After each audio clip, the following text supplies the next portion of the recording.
Every night at Pub Theology, I try to give you a thought for the night. And tonight got me thinking. Thinking about life, thinking about love, pursuit of happiness, all of these kind of things. And made me think about when life throws you a curveball, when life presses in on you. And then when you experience something that from the outside that begins to kind of crush your life. And a lot of times you think of that as terrible things, like finding out you have cancer.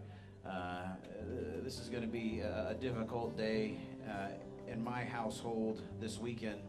About an hour before I came here, found out that my dog of 10 years has some kind of mass in his abdomen, and about literally 15 minutes before I came to set up tonight, I got to schedule my dog's departure from this earth. And trying to tell 3 boys that their dog's gonna die this weekend was maybe the worst thing ever that I got to do this afternoon. And so when things happen, things press in on you, and you ever have somebody that you think you know them, you think you know the kind of person they are, and then something really falls apart in their life, and they become a person where you're like, man, what happened to that guy? Like, I thought he really had it together, and he just fell apart, right? I think the same is true when somebody gets mad, crazy success.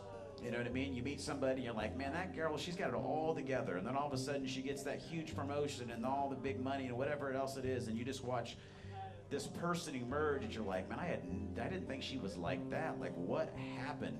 And life begins to press us, whether it's from success or failure, and what's inside usually comes out.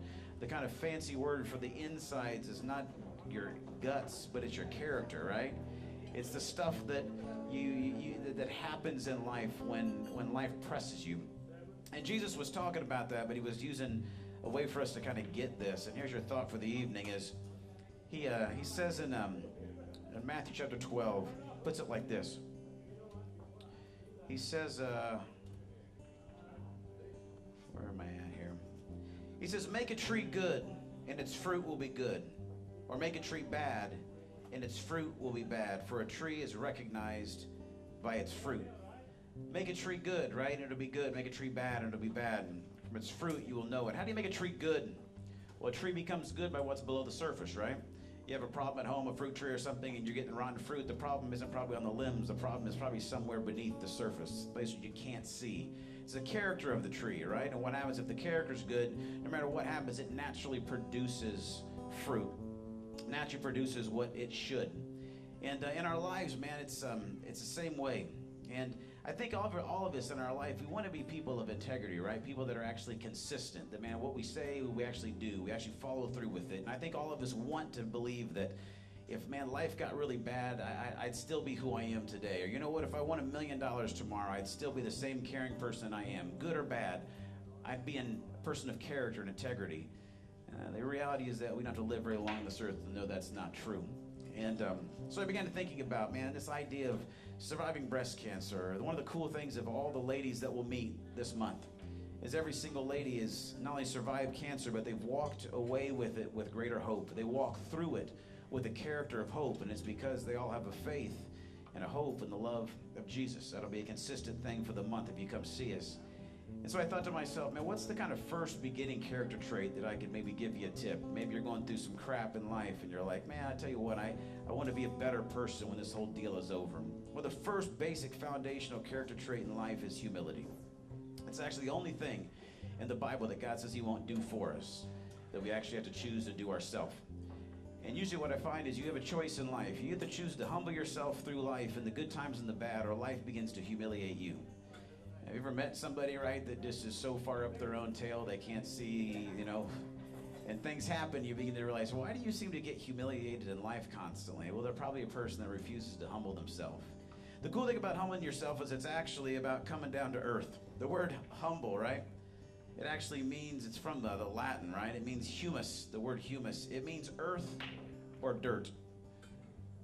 So when you humble yourself, you actually come down to earth, or basically you realize you're dirt. If you know the beginning of the story, right, it says that God took the dust of the ground and he made humanity, right? He made us out of dirt.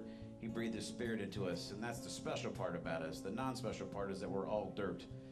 And so next time your boss or your wife calls you a dirtbag, you go, that's true. That's actually a proper statement. I am a big pile of dirt. But you know what? The sooner you come to realize that there's a God, you're not it. And the sooner you come to realize that you are really a pile of dirt and all the good things in you actually is a gift from God, you come down to earth. You become humble. And here's the thing I love about humble is the Word of God says that God gives grace to the humble. It says that when we humble ourselves before God, He'll lift us up. It says that He opposes the proud, but He gives grace to the humble. Jesus Himself said He was gentle and humble at heart. And at the end of that process of beginning to humble yourself and realize, you know what, whether it's the greatest day or my worst day, whether I just won the lottery or I've just been diagnosed with cancer, if I'm able to realize that, you know what, I can come down to this. I can realize that God could work through this. I might be able to find purpose in helping other people through this. You may find yourself at the end of that living a life where there may be suffering, but that suffering might lead to actually persevering, like all the ladies will meet this month. And through perseverance, what a lot of times begins to happen is that character begins to be emerged in our life. And that character a lot of times begins, or all the time begins, with walking through life humbly, thinking of others as well as you think of yourself. And at the end of that process of hope, of character, you find hope. And that's, I think, will be a consistent thing if you come hang out with us this month at Pub Theology. You'll meet ladies that came through suffering. They have great character.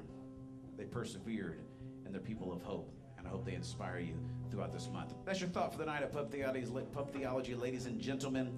Joe and I are going to play a couple more songs, and we're going to do some more giveaways. And if you have a question for me, or for my mom, or just in life in general, you can text it in to 317-550-5070, and we'll do our best to answer it.